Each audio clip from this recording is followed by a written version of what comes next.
안녕하세요. 세무사 이청호입니다.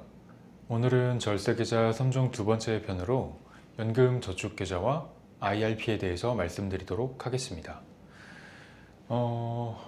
연금저축계좌와 IRP 두 계좌 모두 연금 제도를 지원하기 위해서 만들어진 계좌인데요. 저희가 이제 연금이란 단어를 들었을 때 그 단어의 뜻을 좀 추상적으로 연상할 수는 있지만 아마 구체적으로 정의할 수 있는 분이 그렇게 많지는 않을 것 같아요.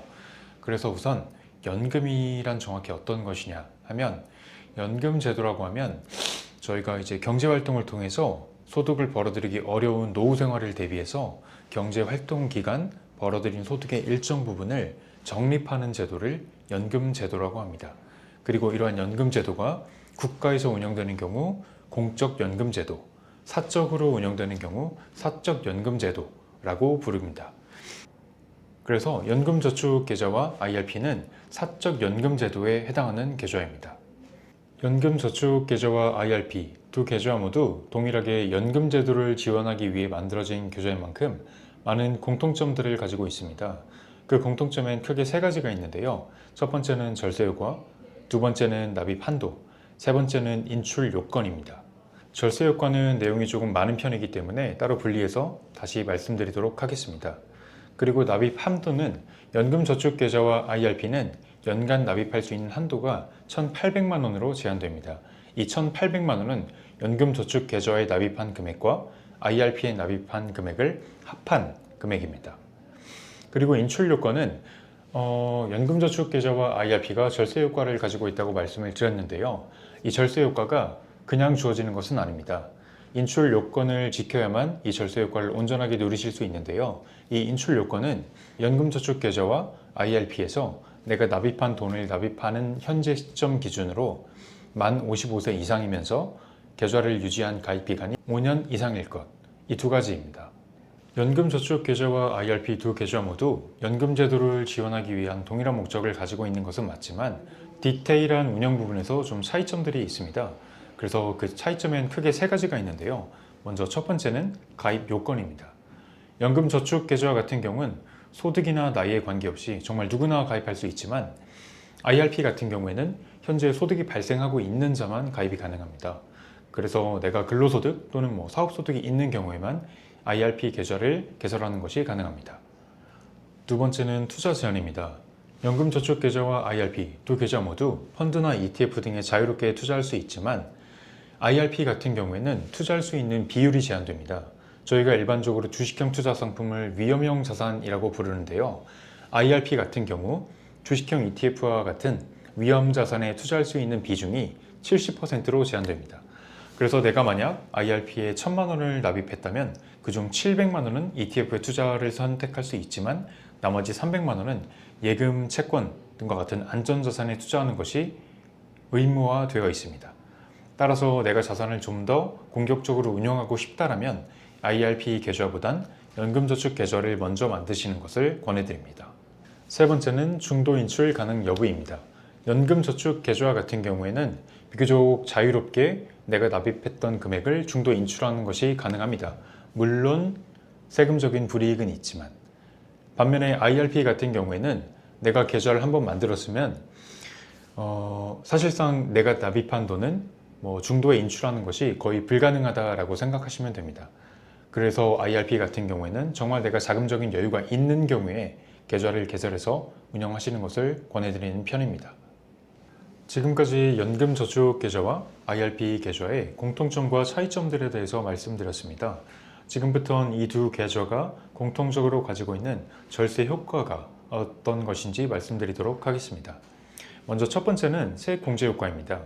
많이들 알고 계시겠지만 연금저축계좌와 IRP 계좌는 연금세액 공제라는 혜택을 가지고 있습니다.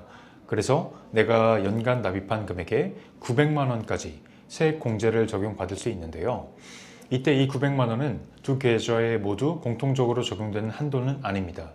이 900만 원 한도는 먼저 IRP 계좌에 적용되게 되는데요. 이때 저희가 세액 공제를 생각할 때 교집합을 떠올리시면 조금 더 생각하기 편하실 거예요. 교집합이라고 하면 작은 원을 바깥에 좀 큰 원이 감싸고 있는 형식인데요. IRP가 조금 더 큰 원이라고 하면 연금저축 계좌를 그 안에 속해 있는 조금 작은 원이라고 생각하시면 좋습니다. 그래서 연금 저축 계좌를 통해서 받을 수 있는 세액공제 한도는 600만 원이고 IRP까지 포함해서 받을 수 있는 세액공제 최대 한도가 900만 원이라고 생각하시면 좋습니다. 이때 이 세액공제에 적용되는 세액공제율은 일반적으로 13.2%가 적용이 되는데요. 다만 만약 내 연봉이 5,500만 원 이하라면 16.5%의 세액공제율을 적용받으실 수 있습니다. 그래서 만약 내가 연금저축 계좌와 IRP 계좌를 합쳐서 연간 900만 원 한도를 꽉 채워서 납입했다면 최대 약 150만 원까지 세액공제를 적용받으실 수 있습니다. 그리고 두 번째 절세 효과는 과세 이연 효과입니다. 1편에서 ISA 계좌를 설명드리면서도 말씀드렸지만 연금저축 계좌와 IRP 이 두 계좌를 통해서 투자를 하게 되실 텐데요. 일반적으로 저희가 투자를 하게 되면 이자 또는 배당 소득이 발생하는데 이 두 소득 같은 경우 소득 발생 시점에 원천 징수가 이루어집니다. 근데 다만 연금저축 계좌와 IRP 계좌를 통해서 투자한 소득에 대해서는 이 과세 시점이 소득이 발생한 시점이 아닌 내가 연금을 실질적으로 수령하는 시점으로 미뤄지게 됩니다. 따라서 이 두 계좌도 ISA 계좌와 동일하게 복리 효과의 스노우볼을 조금 더 크게 굴리실 수 있는 장점이 있습니다.